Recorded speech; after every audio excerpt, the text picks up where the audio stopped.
भागवत कृष्ण है, योगेश्वर गीता है, शिव संहिता है, ये सब अनुष्ठान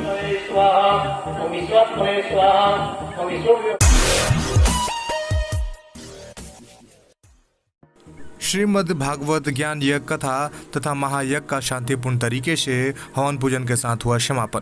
खबर सिवान जिले के हुसैनगंज प्रखंड क्षेत्र के बड़रम के टडिया में चल रहे भागवत ज्ञान यज्ञ कथा तथा महायज्ञ का शांतिपूर्ण तरीके से आज समापन हो गया।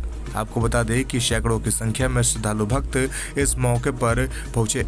वहीं गुजरात से पहुंचे कथावाचक पंडित घनश्याम दास बाबू के द्वारा कथा का आयोजन भी हुआ, जिसमें लोगों ने श्री घनश्याम दास बाबू जी के कथा को ध्यानपूर्वक सुना तथा उनके आदर्शों पर चलने की प्रेरणा ली।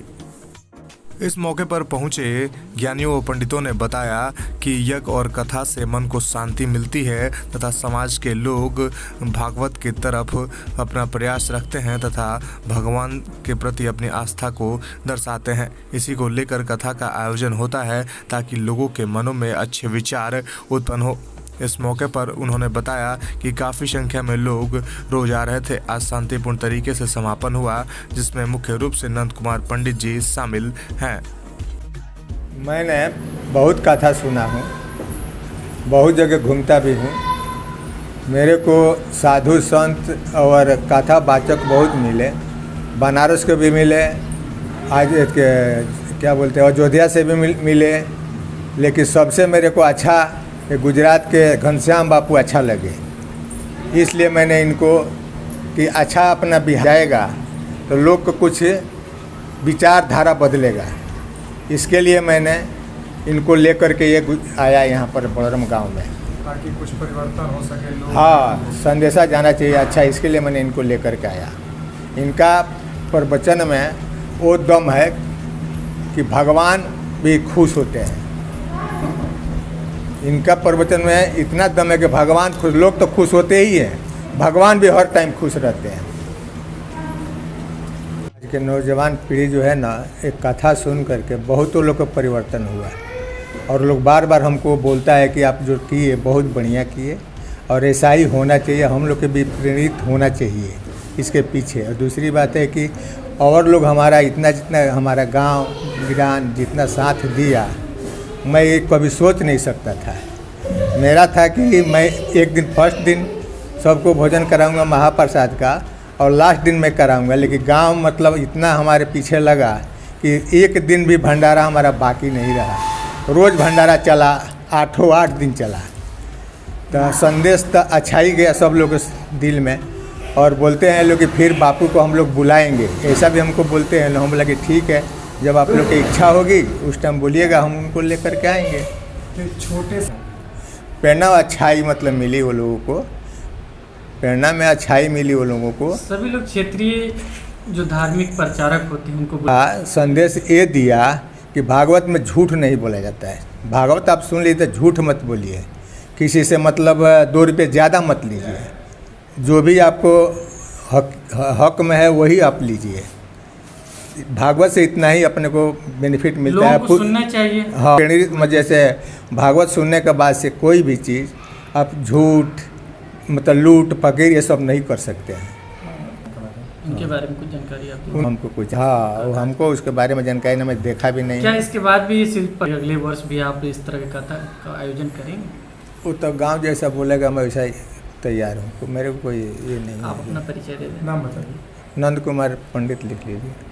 ऐसे तो मैं गुजरात से हूँ, मेरा जिला पड़ता है भावनगर, मगर हमारे मित्र कहूँ या यजमान कहूँ, नंद कुमार पंडित जी ने एक सत्कर्म रखा है।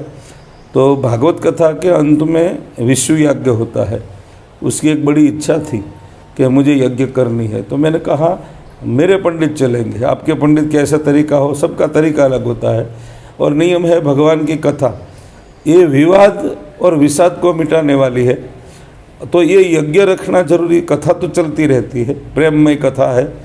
मैंने शायद अगले भी कहा था कि रामायण है भारतीय संस्कृति में पूर्वक होता है, तो अंत में दशांश करना पड़ता है। जो 8 दिन की कथा है, तो मैंने नंद कुमार जी को कहा यज्ञ रखेंगे और तर्पण भी होगा अपने पितरों की शांति भी होगी। विज्ञान पद्धति से देखो तो ये एक माहौल खड़ा होगा, यानी प्राणवायु ऑक्सीजन घी की आहुति से। बापू अब गुजरात से जब बिहार तो बड़े भावशील लोग है भले गरीब है, मजदूर है, मगर भाव है। हमारी भाषा शायद समझ में आवे ना आवे ऐसा हो, मैं प्रयत्न करता हूँ, गुजराती से सीधी हिंदी करता हूँ, बीच में यहाँ का कोई शब्द लेता हूँ और प्रयास करता हूँ सब बेटी बहन माताएं युवान वर्ग बहन भाई बूढ़े सब समझ सके। मेरा स्वभाव है समन्वय, रामायण रामचरितमानस का, भागवत जी का, गीता जी का, महाभारत का, सबका समन्वय करता हूँ। और जो आम समाज है, सब गांव के लोग सब समझ सके, जीवन में उतारे, ऐसा मैं प्रयास करता हूँ और इससे जीवन बनता है। मैं कल कथा में बोला था, आप मुझे 3 घंटा दो, मैं सबको जीवन का सीधा राह दिखाऊँ।